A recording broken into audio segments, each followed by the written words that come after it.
Human beings have an innate curiosity to learn, discover, and explore. Hello, my name is Joshua Dice, and today I will be giving my current event speech. In Daniel J. Bornstein's Discoverers, he talks about three different fundamental facets of discovery: time, exploration, society, and nature. I want to specifically talk about the form of discovery we call exploration. Exploration answers the fundamental question of philosophy: where are we? That could be, where are we in the city? Where are we in the world? Or where are we in the universe? All of which exploration answers.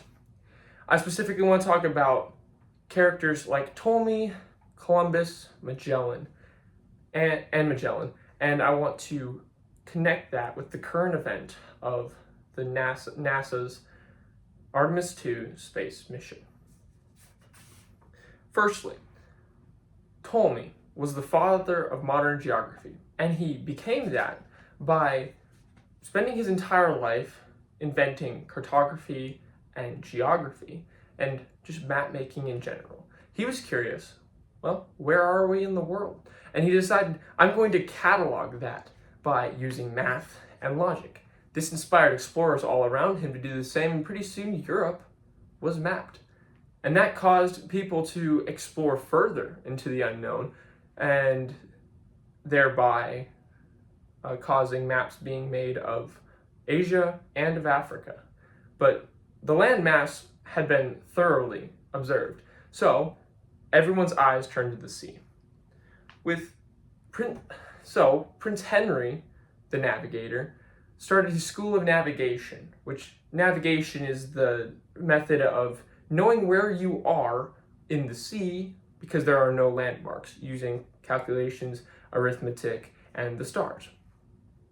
After navigation was widely understood, shipbuilding technologies advanced to make the model of ship called the caravel. The caravel was the greatest ship of its time and allowed men like Vasco da Gama to explore many parts of the sea, including the Mediterranean, the North Atlantic, and the coast of Africa. Vasco da Gama was the explorer credited for rounding the Cape of Good Hope. The Cape of Good Hope is a very treacherous area of water where ships often run aground, but he took the risk and set out to adventure around the Cape of Good Hope, connecting Europe with a seaway all the way to India, where many merchants were able to sell their goods. This gave Vasco da Gama great fame and great fortune. Exploring always means there will be risk-taking, but not stupid risks. These must be educated risks. Risks founded in discovery prior to your adventure. Christopher Columbus took a risk when he decided to sail west from Europe and try to find the East Indies that way because he believed that the world was round.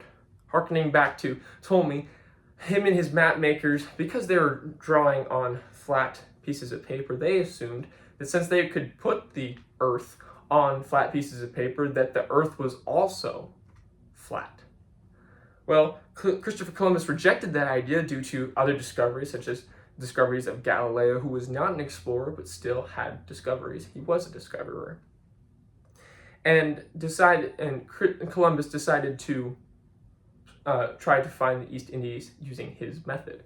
Well, he didn't, but he was awfully surprised when he ended up discovering the Americas, North and South America, as we call them nowadays.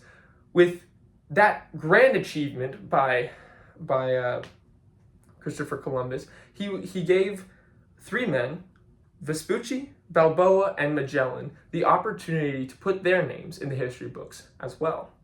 Amerigo Vespucci, as we all know, the namesake of North and South America, explored the American Southwest, and soon after established European dominance in the land that I call home nowadays. Balboa was an explorer who sailed to the Atlantic side, the Gulf side of the country of Panama. And then he traveled all the way through the mountainous and forested areas of Panama to get to the Pacific side. And he was one of the, if not the first Europeans to see the Pacific Ocean. His discovery gave Ferdinand Magellan the confidence in the educated risk, to take the educated risk, to sail around the world and prove once and for all the world is in fact round. And so he did.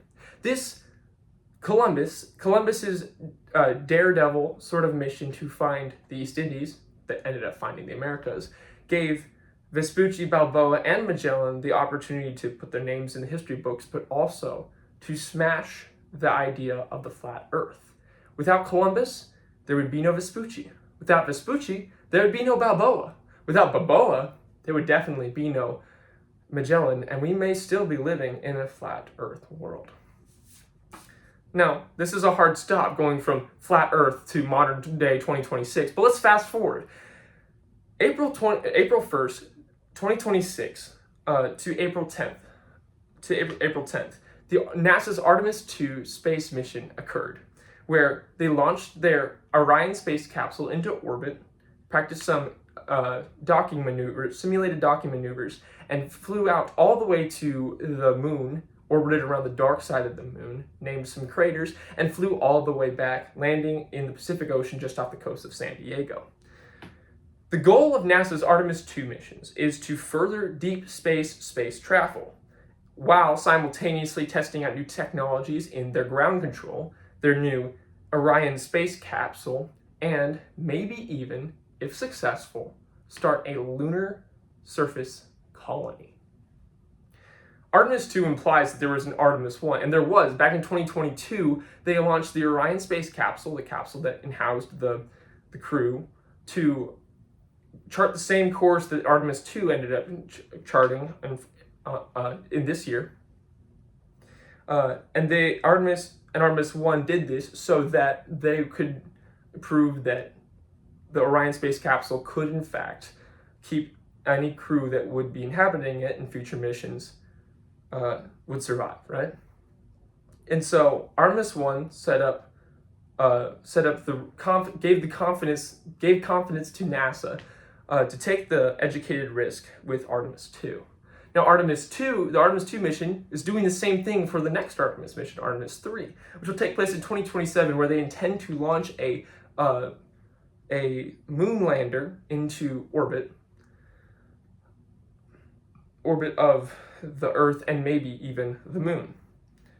And that, again, building off just like Balboa and Vespucci's work for Magellan, will build off for the Artemis IV mission set to take place in 2028, where NASA intends to land 2 astronauts on the surface of the moon, specifically in the South Polar region, where they hope to find frozen water so that they can maybe even set up that lunar space base.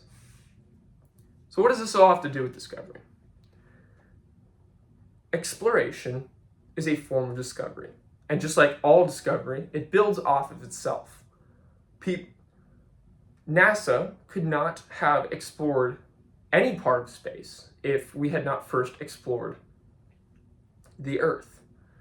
And those who explored the Earth, like Magellan and Columbus and Vespucci and Balboa, could not have done that without people like Da Gama, who first set out to discover that side of the world, who was inspired by Henry the Navigator and Ptolemy to conquer this unknown in the world. It's there for the taking. And that curiosity, that innate curiosity that men have, that's what drives them to discover. That's what drives them to explore.